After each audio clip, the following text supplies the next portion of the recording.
Hey everybody, Dave here. The CyberWire Daily Show is going to be taking a break today for the U.S. Columbus Day holiday on Monday, but we have a special treat for you.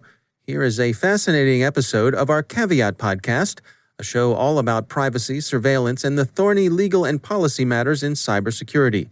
In this episode, we're talking to Drew Harwell from the Washington Post on his article on how colleges are turning students' phones into surveillance machines. We hope you enjoy it, and be sure to subscribe to Caveat wherever you get your podcasts.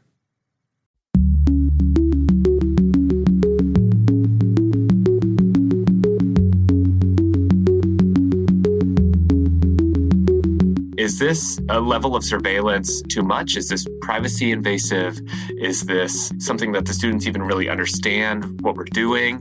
And so there's this big debate on a lot of colleges as to whether this is an appropriate level of student supervision or whether this has gone too far. Hello, everyone, and welcome to Caveat, the CyberWire's Law and Policy podcast. I'm Dave Bittner, and joining me is my co-host, Ben Yellen, from the University of Maryland Center for Health and Homeland Security. Hello, Ben. Hi, Dave. On this week's show, Ben describes a decades-long global espionage campaign alleged to have been carried out by the CIA and NSA. I share a story about the feds using cell phone location data for immigration enforcement. And later in the show, my conversation with Drew Harwell from the Washington Post. We're going to talk about his article about how colleges are turning students' phones into surveillance machines. While this show covers legal topics and Ben is a lawyer, the views expressed do not constitute legal advice. For official legal advice on any of the topics we cover, please contact your attorney. We'll be right back after a word from our sponsors.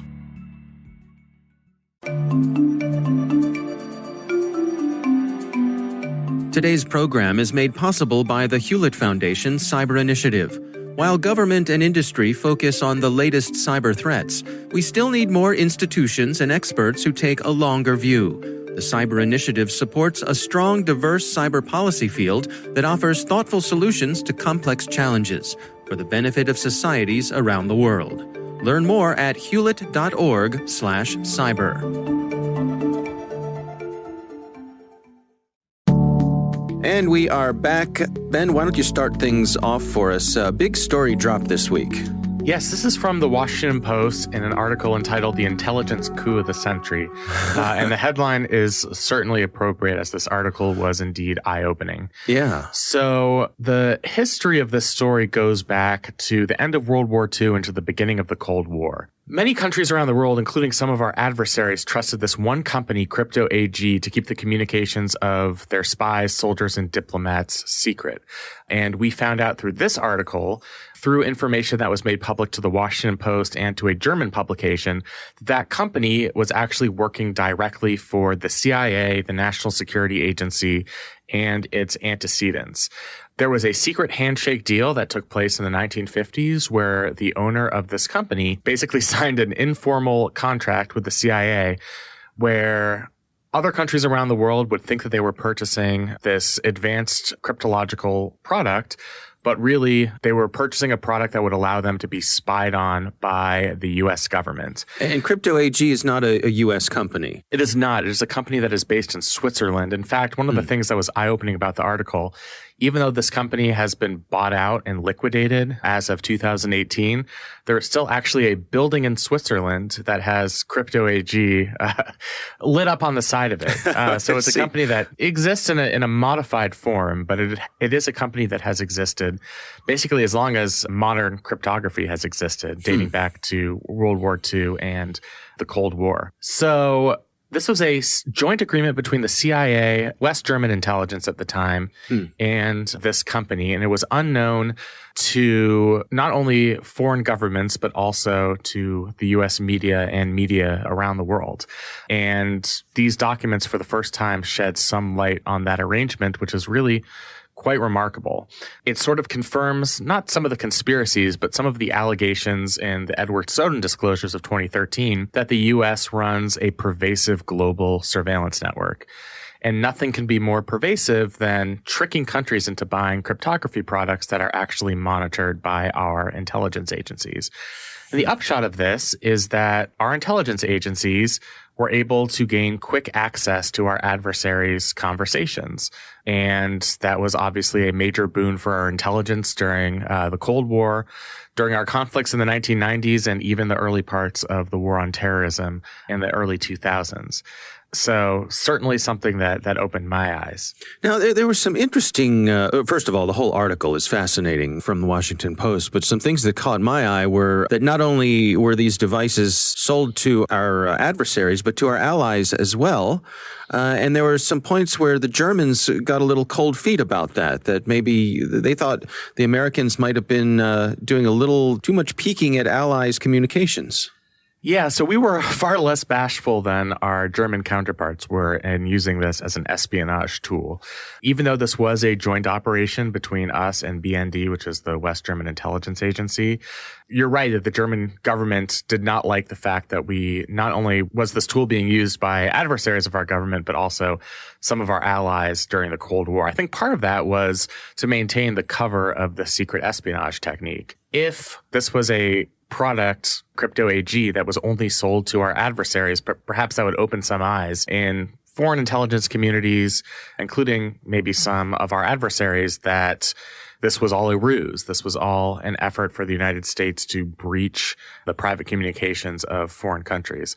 So in order to maintain our cover, I think part of that included selling this service or watching this service be sold to some of our allies as well. Another fascinating aspect of this I saw come by this morning, a reporter for the Baltimore Sun who said that back in 1995, they had done research and had written a story about this very thing. And at the time, the CIA and NSA said, this is baseless speculation, it's a ridiculous story. Of course, we don't do any of this. And interesting to see how, as time marches on, we look back, the Baltimore Sun had it right. Yeah, our local newspaper did quite enterprising work in 1995. And frankly, looking back on it, it's now very impressive. Of course, the CIA and the NSA are going to deny it because they had been able to prey off the gullibility of foreign countries to use this product and were able to make a profit. Part of the arrangement we made with the individual who owned this cryptography company, Crypto AG, was that we would share profits of the sales. So he would get a stipend, but it was actually the United States government that was collecting profits of the sale of this technology. So, of course, in 1995, when this was discovered by this Baltimore Sun expose, it's understandable that our intelligence agencies would want to deny it. And that sort of leads me to wonder why they didn't quite deny it for this Washington Post article. Now, neither the CIA nor the NSA confirmed the contents of this article, but it was sort of a non-confirmation confirmation, right. A nod of the head saying, well, we're not saying this is not true. We are saying this is not true. Yeah. And, I think there are a couple of reasons for that. The main reason is that, as I mentioned, this company has been liquidated. So this arrangement, at least in the form that it existed for 60 years, is no longer in existence. I think that's probably the main reason. The other key reason is that, the cryptography industry has sprouted up. Now there are a million enterprising companies that provide these services.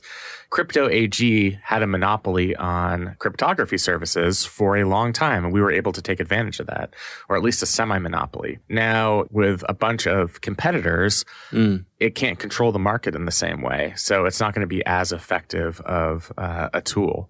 If there's one supermarket in a town, then we could put a surveillance camera in front of that market and see every single person that goes shopping. Suddenly, when there are 20 supermarkets, that becomes much more difficult. So I think that's one of the reasons why this program no longer exists in its identical form and why the CIA and the NSA aren't exactly denying it at this point. Yeah, I suppose as time marches on, this sort of cryptography is no longer the exotic thing that it once was. Pretty routine to use strong encryption when you're sending messages back and forth these days just through software. Absolutely. And it wasn't always like that. I mean, that's why was so secretive and so lucrative for so many years is this was an industry that was still in its infancy, as electronic communications themselves were in their infancy. Now, cryptography itself has always existed. Mm-hmm. People were writing with feathers and pens using secret code, and there were people trying to decrypt that encrypted information. But at least in its current form, this is something that's relatively new. And in the last 10 years or so, more of an industry has developed around strong cryptography.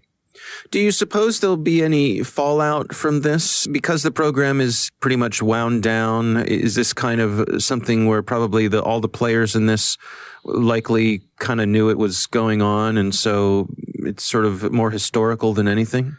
Yes, I do. I don't see there being any repercussions. If this were the 1970s and we were still a country that was obsessed with pervasive secretive government surveillance efforts, then we could see something like the Church Committee, which was the congressional committee set up to unveil all of these, secret CIA programs, Nixon, killing his enemies, that sort of thing, whatever the CIA was doing in foreign countries in the 1960s. Right. And we started to see a little bit of that political will show up after the Snowden disclosures. But my guess is this is sort of historical in nature. I think there's also kind of an assumption that we sort of look the other way with what our intelligence agencies do. It's sort of better left unknown. I mean, the CIA is subject to a lot of federal regulations. Many of them are classified, but it's sort of an area that lawmakers are generally very hesitant to touch. And that's why they get away with a lot, including this pretty massive heist that they were able to engineer for several generations. Yeah, well, it's definitely an article worth checking out. It's from the Washington Post, written by Greg Miller, The Intelligence Coup of the Century. Do check it out. It is, and it's also just a very fascinating historical lesson. You could almost learn a lot about foreign policy in the last 60 years by simply reading this article. Yeah. So, I would recommend it. Yeah. My story this week comes from the Wall Street Journal, and this is written by Byron Tao and Michelle Hackman. And it's titled, Federal Agencies Use Cell Phone Location Data for Immigration Enforcement.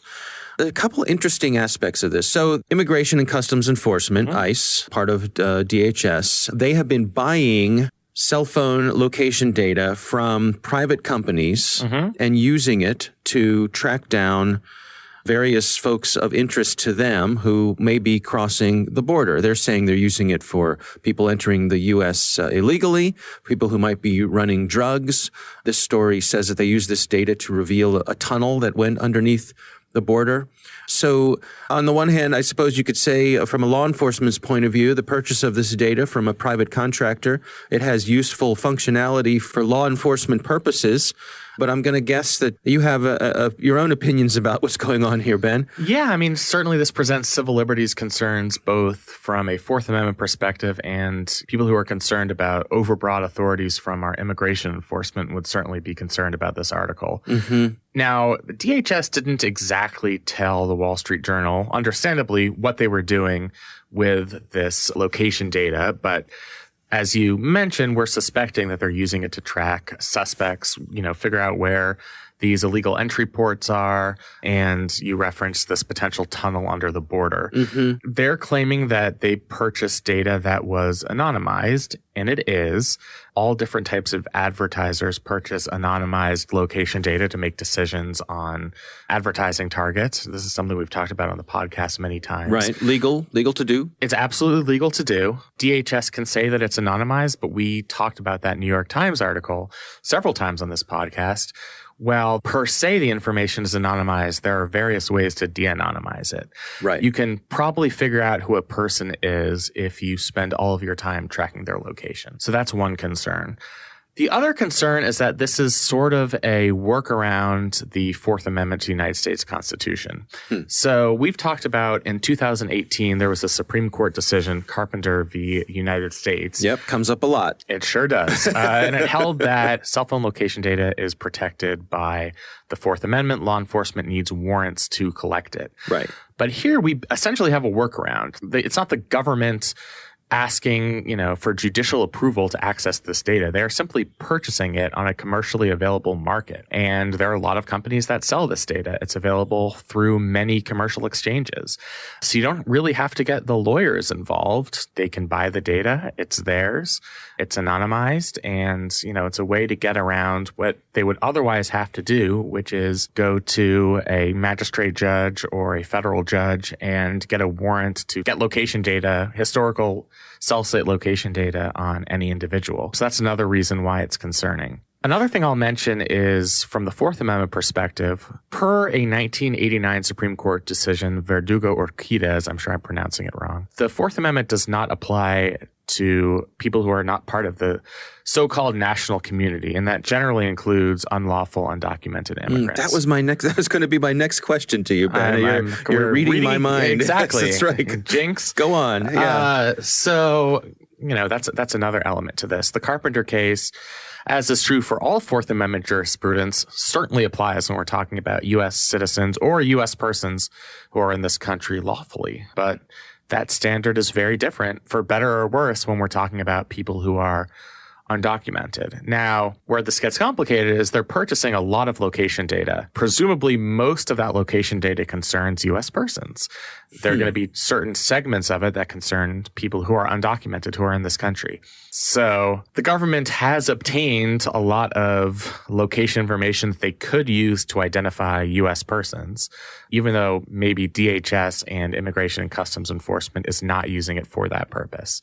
So if you want to trust that, once the government purchases this data, they're only using location tracking as it relates to undocumented immigrants, then, feel free to do so. But I think there's reason for doubt on that front. How would this workaround get shut down? How would someone come at this? The folks who believe that this is problematic, what would be their avenue to prevent agencies like ICE from using this sort of data? So I don't know if we have a bleep feature on our podcast here, but I would say they are out of luck. Okay.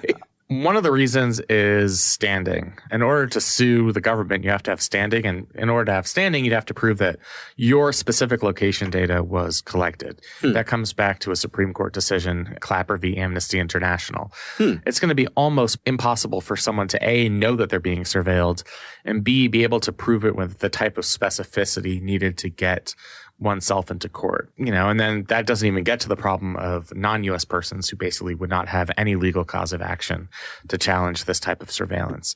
So I guess you're not entirely SOL. Your one avenue is to go to Congress and perhaps write your legislator, tell them that they should prohibit ICE and DHS from purchasing location information from third-party vendors. I'm not guessing that there is a groundswell of support for such a policy in the current United States Congress, but that doesn't stop people from contacting their legislators in other contexts. So go for it if that's something that you believe in. Or contact the executive branch. They get letters. You have a First Amendment right to tell the government to redress your grievances. So that is one avenue, but it's certainly not something where I would expect there would be some sort of legal injunction against this type of collection. Interesting. All right. Well, those are our stories this week. It is time to move on to our listener on the line. Our listener this week is Tim. He calls in from Vancouver, Washington, and he's got a question about blockchain and GDPR. Hi, my name is Tim from Vancouver, Washington. I am calling about the implications of GDPR for things like the blockchain. And specifically the right to be forgotten and that sort of a thing. Now, GDPR specifically, if I recall, called out that any sort of unique identifier of a user could be used to as personally identifiable information. The blockchain is supposed to be anonymous, but as we know, it can easily be de-anonymized. And your Bitcoin address, for example, is a thing that uniquely identifies, if not you as a person, at least you as a user within the system, and then can be de-anonymized to you as a person. So my question is the blockchain be necessarily something where you're not able to remove transactions or to be quote-unquote forgotten? What about all these startups that are like Facebook but on the blockchain or whatever? They try to put everything on the blockchain because it sounds cool in their startup package, in their business plan. Does GDPR have anything to say about that kind of a thing? And does GDPR put something of a railroad spike through the idea of using blockchain for everything, which it seems like a lot of companies are trying to do nowadays, especially startups? Thanks a lot for your time, guys. I love the caveat, love Cyberwire, and keep doing what you're doing. I appreciate it. Thank you. All right, so interesting question from Tim. Tim, thanks for sending that in. To me, this comes down to that basic tension that I've heard people describe with the GDPR's requirement of your right to be forgotten and that the notion with a blockchain that you have data that is immutable. Yes, so this is certainly a conflict. There's a lot of scholarship out there about it. It's seemingly an intractable conflict. We have GDPR, which says that an individual has the right to be forgotten. They can have their personal data erased, but then we have blockchain technology, which is immutable. And so a lot of analysts have concluded based on this dichotomy that it's impossible to store any kind of personal information on blockchain and still comply with GDPR. I've seen a couple of articles out there point out some nuance in this that might give policymakers some clues as to how to resolve this apparent conflict. One is that blockchain isn't always immutable. So some of the new protocols make it so that data stored on blockchain isn't as immutable as it once was. So that's one consideration. Yeah, I've seen that too, where you can say, within the blockchain, you can go back and say, there used to be data here and, Right. It's not here anymore and here's why and so on and so forth. I'm sure I'm getting the details wrong and there's probably people screaming at their computers right now. But yes, to your point, there's some interesting innovation there. Yes. Yeah, they can scream at their computers all they want. The thing that's probably more in my wheelhouse in terms of knowledge, since I probably know far less about blockchain than you do, is the details of the right to be forgotten. GDPR is not absolute on the right to be forgotten. So there are a couple of exceptions to the general rule that a person has a right to be forgotten according to GDPR. If processing is still necessary for the performance of a contract, for scientific or historical reasons in the public interest, or to comply with a legal obligation, or if there's a legitimate interest that overrules the interest of the data subject, then the right to be forgotten does not apply. So that could open up some potential avenues for blockchain users if they can figure out how to fit within one of those exceptions. And the last thing I'll mention is that the definition of personal data in GDPR isn't entirely clear. There's been a lot of scholarship about some confusion as to what counts as personal data. So, some things that might be on-chain. So there have been questions about pseudonymized data. And GDPR has tried to, through EU regulations, define exactly what that means. But those regulations have not yet been finalized. So, until that definition is finalized, we can't be entirely sure that whatever is on the blockchain counts as personal data for the purposes of GDPR. So while there is this apparent conflict, I think when we take these other factors into consideration, there's some nuance there that could allow the right to be forgotten and blockchain to coexist. Now, you mentioned an exception for fulfilling legal obligations. Could this be something that through the typical gymnastics that take place with something with a EULA, with an end-user license agreement, that could provide some cover here? Yeah, it is, although those license agreements would still have to abide by the regulations inherent in GDPR. I see. And because companies have had to adapt to GDPR, that's going to apply to users outside of the European Union, including those in the United States. And now that we have the CCPA in California, those sort of end-user license agreements, the compliance has become more difficult for these technology companies. So it is something you can account for there, but those are still subject to probably whatever the highest level of regulation that these companies would have to comply with, whether that's the European Union or the state of California. Yeah. All right. Well, Tim, thank you for sending in your question. It was a good one. Absolutely. We would love to hear from you if you have a question for us.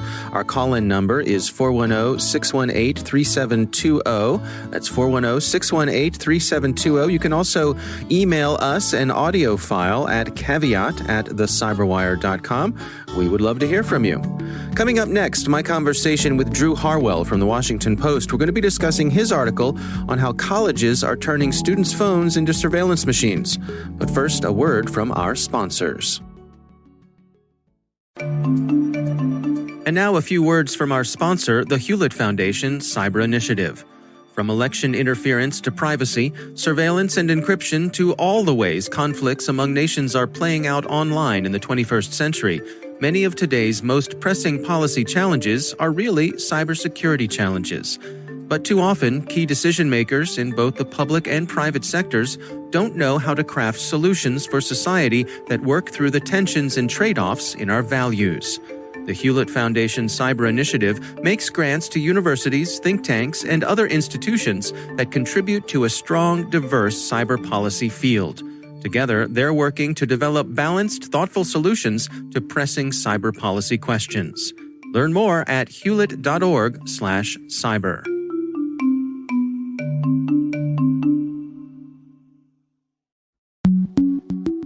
And we are back. Ben, you and I recently spoke about Drew Harwell's article in the Washington Post about how colleges are using cell phone information to track their students, some of the concerns there. We reached out to Drew and he agreed to come on the show. Here is my conversation with Drew Harwell. This was an issue that was starting to bubble up from campus newspapers. Some of these college journalists were seeing strange emails alerting them to what in some cases was just called a new attendance monitoring system. And so there were a couple of colleges that were starting to write about this, but I didn't really have a sense of how widespread this was. Once we sort of dug in a bit, we found out that it was a lot of colleges actually, maybe 60 or so across the country just using one of these two companies.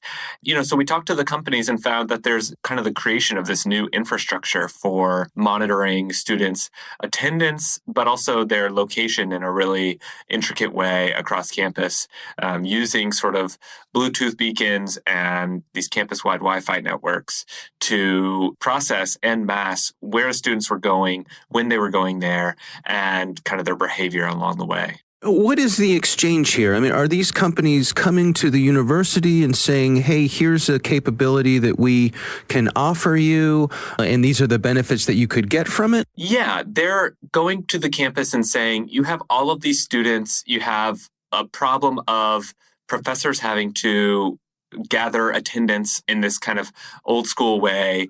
And you want data on your student body as well. You want to know when they're going to the library and how often. And so here we have this product that can use pretty basic technology or the technology you already have on campus and give you that extra power and that extra knowledge in a really simple way. And so for a lot of the administrators, they feel like, hey, what's the harm, right? I mean, this is a fairly cheap system to turn on. We get a ton of information out of it. And the company, does all the heavy lifting. And so it's, for some of these administrators, been an easy sell. But there's also been this ethical argument from some of the professors and administrators as well, too, saying like, hold on a second. Is this a level of surveillance too much? Is this privacy invasive? Is this something that the students even really understand what we're doing? And so there's this big debate on a lot of colleges as to whether this is an appropriate level of student supervision or whether this has gone too far. Are the students given any ability to opt out? In most of these cases that I've seen, yes, they are given the ability to opt out. With the Bluetooth beacons, they can say no and then kind of check in a much sort of slower, less efficient way in person with the professor. They still have to sort of mark their attendance in some way. But with the Wi-Fi one, if you connect onto campus internet, which is, pretty much every student on campus, you are given an opt-out, but it's sort of in a way that it suggests the opt-in window says, do you want to, increase campus security and make the experience better for everybody. If you choose to opt out of that, that's when you opt out of the program. But, as with every kind of conversation about informed consent for these, the feeling is that a lot of these students are probably seeing the window pop up and just clicking yes, as with all of us, right, when we install a new app. And so there's a feeling from even when I talked to a lot of these students, that they didn't really understand what the trade-off was. They didn't understand what data was being collected and how sort of granular their schedules were being monitored. Yeah, one of the things you highlight in your story is how this could be applied to student athletes. And I can see there being extra attention to student athletes who are on scholarship. Obviously, the universities have a big investment in them. Yeah, and this system actually got its roots in monitoring student athletes. The feeling was for a lot of these athletes, like you said, they are volunteers. They are already pretty hyper surveilled. They already have human class checkers kind of go into their lecture and make sure that they're in class because the team wants them to be eligible to play on the weekend. And part of that is fulfilling some basic academic requirements. So the system kind of got its start by being, hey, let's automate this. Let's make it so you don't need a human to check in. They just sort of go on their phone and tell the team. And so right now that system is in play to the tune of if a student doesn't go to class, one of these student athletes, or if they're more than a couple minutes late, one of the advisors on the team or one of these sort of academic specialists will text the student athlete and say, where are you? How can I get you to class? So, there was a feeling that for these student athletes, it's okay, right? Because, they get something out of the arrangement too. And for a lot of them, they're on scholarship, but the school wants them to be there. But there's also been kind of this slide into the more general student population. And so this will be students that maybe are paying their way through school, or maybe there's no real academic requirement except their own personal sense of responsibility. And that's obviously a bigger base of students as well. This isn't just the couple hundred that are kind of playing athletically to represent the school. It could be tens of thousands across campus. And so it becomes sort of a question of, is there a level of surveillance creep here to where it goes from student athletes to all students to maybe all faculty? And you see this going not just, this kind of surveillance systems used not just on school campuses, but increasingly in workplaces. And you just kind of see a couple colliding factors here. The technology is so cheap. The desire to gain that amount of sort of mass data by campus leaders, employers is really high. And it's just extremely easy to turn on. We all have sort of location trackers in our pockets at all times. So all of those dynamics are sort of colliding. And, you see it happen on schools, but who knows where it goes to next. What's the reaction to this story been? What sort of feedback have you been getting? There's been kind of an alarm from a number of students and parents and professors even that feel like this is incredibly invasive to students' privacy. There's been a number of professors, though, too, and parents as well, saying, these are young adults that we want to make sure are doing the right thing. If we can increase their attendance, if we can increase their student performance, make them more successful graduates, maybe a couple of nudges aren't that bad. And, there's also sort of this fatalism in terms of our locations are being tracked all the time by our phones anyway. If the school I go to thinks it's important to use that data in a way that can maybe even benefit me or benefit my college education, then what's the issue? But I think one sort of interesting kind of societal reaction has been from people who feel like this is like a technological nanny state, right? You're taking these young adults who are put onto a college campus, expected to sharpen their own sense of personal responsibility, go through this period of adolescence, make mistakes, do all the things that you're expected to do in a university environment. And they're taking that and making it so there's this extra layer of oversight by this technical system. And you're almost supplanting that sort of self-starter mentality that you're trying to grow in college and saying, it's just another box to check. It's just another technical system to satisfy. So I think that part has been really interesting to me, this feeling that maybe these students are being infantilized along the way by having to make sure that their attendance point average is satisfactory, but not really having to think about what's my sense of self-responsibility? Should I just be doing this because I want it, not because I need to please some other system? I also can't help wondering about a chilling effect on people's ability to explore things, or even, visit a particular religious organization on campus, or go to the health clinic, or, check out the LGBT community, or something like that. If you know someone's looking over your shoulder, it could have a chilling effect on those sorts of things. Yeah, absolutely. And a college is full of sensitive places, right? And young adults do all sorts of sensitive things that they may not want a school leader or a parent or a professor or an administrator to know about. And we've often celebrated that, right? This is their independence. Right. We want them to build that sense of autonomy. And there has been research on this too, that students and many of us really change our behavior when we know we're being watched. We don't pursue the kinds of activities or behaviors that we would do if we felt like our privacy was preserved. So it changes our behavior. You can see kind of the benefit in a system that could get students in class more, right? But you can also see the peril of a system that can be used to prevent somebody from, like you said, going to a health clinic for a health scare or pursuing a different faith. The danger there is just so real. And even if these colleges aren't misusing the data, right, that implicit fear from the students, that feeling that someone's always watching, you just have to worry about what that could subtly do to these young adults as they're kind of building out the rest of their life. My co-host and I were joking when we were discussing your article that there's an opportunity here for some enterprising students to gather up other people's mobile devices and take them to the library and take them to, to places where there's healthy food and check them into their classes, be that person.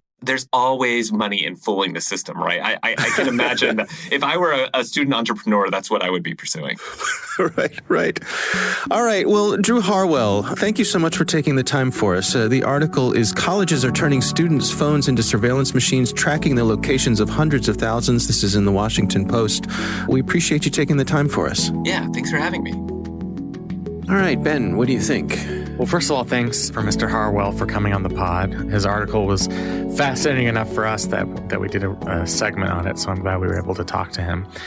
I think a couple things stick out at me. One is that this is much more of a human interest story in some ways than it is a technology story. We're talking about surveillance that is so pervasive that students are under constant fear that they're going to be watched. And that can change people's behavior.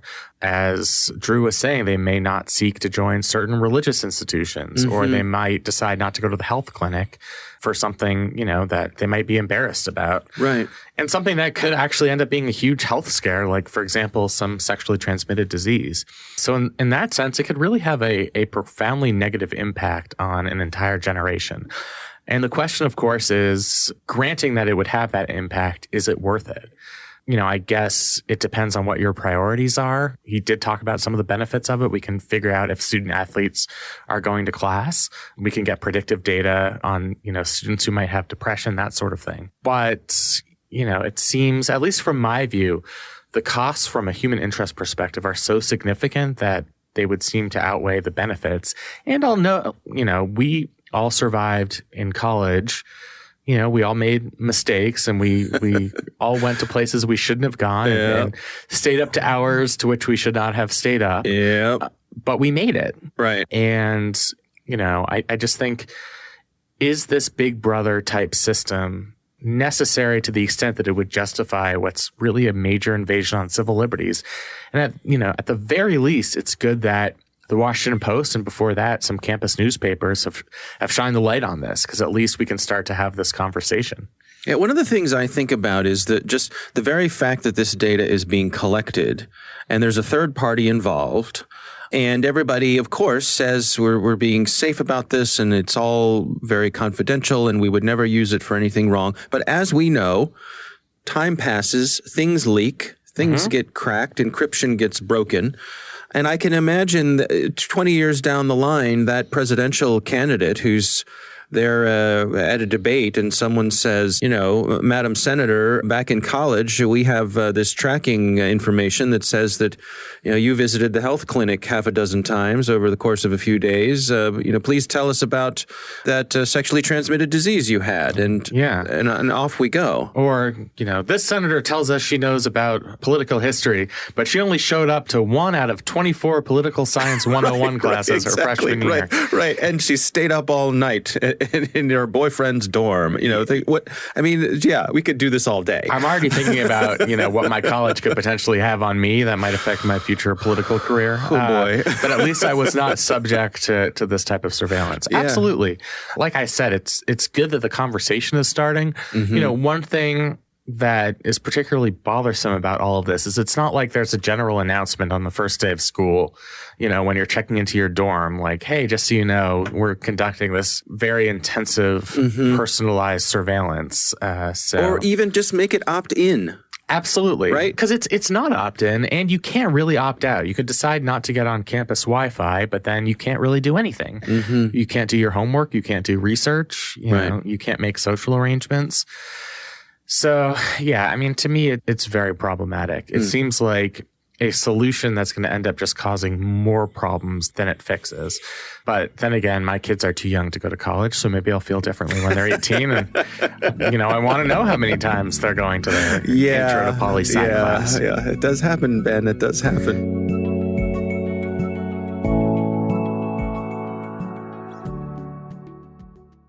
Thanks to the Hewlett Foundation Cyber Initiative for supporting this week's show. You can learn more about how the Cyber Initiative supports a strong, diverse cyber policy field that's working to develop thoughtful solutions to complex challenges for the benefits of societies around the world at hewlett.org/cyber. The Caveat podcast is proudly produced in Maryland at the startup studios of Data Tribe, where they're co-building the next generation of cybersecurity teams and technologies. Our thanks to the University of Maryland Center for Health and Homeland Security for their participation. You can learn more at mdchhs.com. Our coordinating producers are Kelsey Bond and Jennifer Iben. Our executive editor is Peter Kilpie. I'm Dave Bittner. And I'm Ben Yellen. Thanks for listening.